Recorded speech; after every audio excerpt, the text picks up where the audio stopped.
Anggarannya masih kita mintakan kepada Kementerian Keuangan untuk ada penambahan anggaran di tahun 2027. Tapi yang 2025, 2026 insya Allah Pak Presiden sudah bisa selesai, sehingga nanti tahun 2027 kita usahakan, hati-hati mas, kita usahakan untuk dapat bisa dianggarkan untuk 2027 100.000 satuan pendidikan ya, mudah-mudahan. Tapi ini masih kita usulkan kembali kepada Menteri Keuangan. Pak, cakupannya di daerah mana saja, Pak? Apanya? Seluruh Indonesia. Ada prioritas gitu Pak, kayak di daerah 3T. 3T sama sekolah rusak berat sama rusak sedang dan 3T.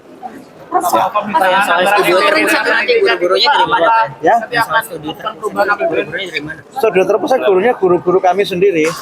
Jadi studio terpusat itu nanti kita bangun di Jakarta, yang dulu kita kan punya masa dulu ya, punya studio TV pendidikan dulu. Nah, nanti kita pakai lagi studio itu, kita renov, kita perbaiki sesuai dengan kebutuhan untuk studio seperti yang disampaikan Pak Presiden tadi. Sementara nanti kita bangun di Jakarta tahun ini, yang di daerah kan sementara bisa nanti memanfaatkan UPT kami yang ada di setiap provinsi. Nah, gurunya dari guru-guru terbaik yang kita miliki, tapi kalau memang diperlukan untuk keahlian tertentu bisa aja kita minta misalnya guru profesional yang nanti kita kerjasamakan dengan negara tertentu. Mulai kapan itu Pak penerapannya? Kalau itu tahun ini, yang studio guru kita mulai tahun ini. Ya. Oh, banyak sekali ini contohnya tadi, ini di close up ya, ini ada sekolah rakyat 4 DKI, dia ucapin makasih ke Pak Presiden pakai bahasa Inggris, tulisannya dia sendiri nih, ini di close up coba.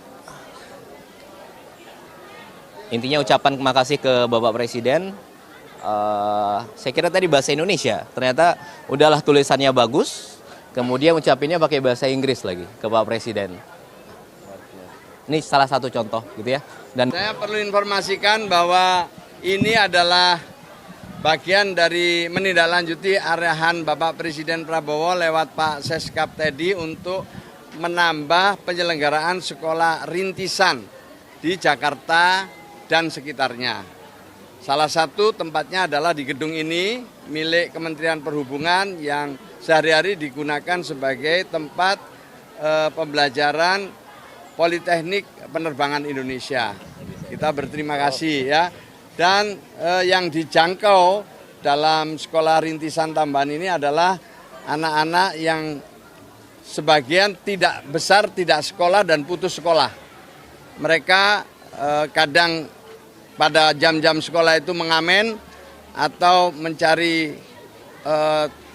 penghasilan atau pekerjaan di pasar-pasar atau di tempat-tempat umum.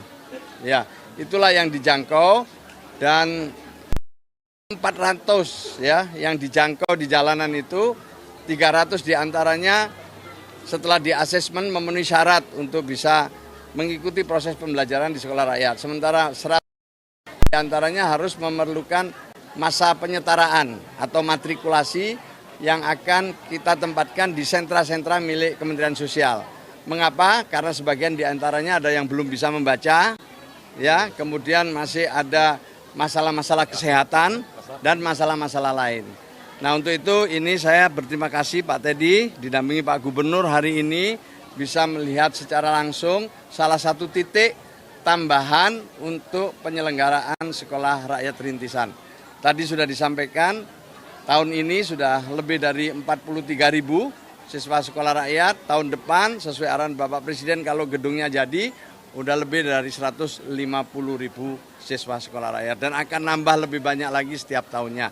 Karena target Bapak Presiden setidak-tidaknya di satu kabupaten kota memiliki satu gedung permanen sekolah rakyat dengan daya tampung lebih dari 2.000 siswa. Saya kira itu tambahan saya. Secara umum perkembangannya baik. Dan untuk yang baru masuk tantangannya luar biasa, dinamikanya luar biasa. Untuk bisa ngajak ke sini aja luar biasa. Para pendamping-pendamping kami harus memerlukan waktu 24 jam ya, mencari tempat mereka sedang berada di mana itu. Nah, inilah hal yang mendapat atensi secara khusus dari Bapak Presiden, mudah-mudahan bisa ditindaklanjuti di setiap daerah nanti. Saya kira itu tambahan saya Pak Seskap, monggo Pak Seskap. Udah lengkap. selama ini yang mengawal, terus saya jujur apa adanya ya. Jadi dari awal itu yang mengawal secara langsung penyelenggaraan sekolahan rakyat ini ya Pak Seskap ini. Ya, saya berterima kasih. Dukungan dari daerah juga sangat luar biasa. Tetapi apa yang dilakukan Pak Teddy kepada sekolah rakyat ini membuat kami lebih bisa cepat ya mengerjakan begitu banyak hal dalam waktu yang sangat singkat. Untuk itu saya ucapkan berterima kasih di tengah-tengah kesibukannya hari ini bisa menyempatkan bertemu dengan anak-anak yang Bapak Ibu sekalian sudah bisa lihat secara langsung. Kira itu Pak, terima kasih tambahan saya Pak. Monggo Pak. Apa lagi? Udah lengkap sekali tadi Pak. Tadi. Maaf ya Pak. Oke, jadi ini ada ada Kak Ipul, kakak asuh dari adik-adik sekolah rakyat se-Indonesia Raya. Kemudian ada Kak Agus Jabu. Kemudian ini ada Pak Gubernur Banten, Provinsi Banten. Tadi ini bukan sekolah rakyat yang baru ya. Nah, ini gedung rintisan yang tadi Bapak Menteri Sosial sampaikan. Ini gedung rintisan, sudah direnov. Jadi dari gedung yang belum terlalu terpakai, kemudian dimanfaatkan untuk gimana caranya segera mungkin anak-anak yang di jalanan, yang tidak sekolah, yang putus sekolah, yang tidak pernah sekolah sama sekali di sekitar sini bisa segera sekolah. Kapan? Sekarang. Nah, untuk itu direnovasi cepat sehingga mereka tadi bersekolahlah di sini. Nah, ini adalah bagian dari 165 sekolah rakyat yang sudah dibentuk Bapak Presiden melalui Kemensos tahun lalu. Oke?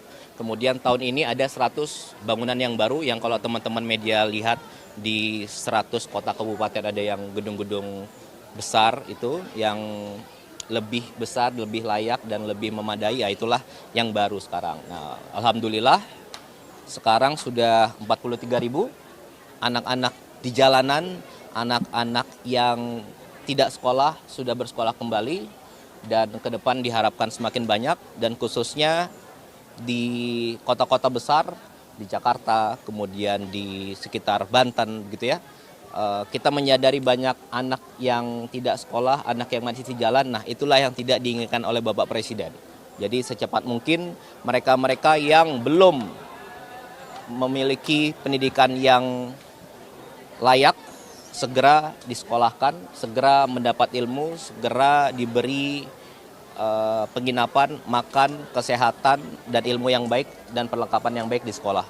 Itu aja intinya. Jadi ini saya diajak Pak Menteri Sosial melihat sekolah rintisan. Minggu depan kita lihat sekolah yang baru. Jadi mulai aktif itu akhir Agustus setelah 17-an di hampir 50 sampai 100 sekolah baru akan jadi di seluruh Indonesia gitu ya. Di Banten sendiri ada 2 yang baru. Kemudian ada 6 lainnya yang rintisan seperti ini. Ya, rintisan itu kenapa? Karena pembangunan butuh waktu mungkin setahun. Nah, tapi anak sekolah tidak boleh terlambat, harus segera. Makanya ada yang rintisan. Tahun lalu awal sudah terlaksana. Ini contohnya, ya. Itu aja kira-kira.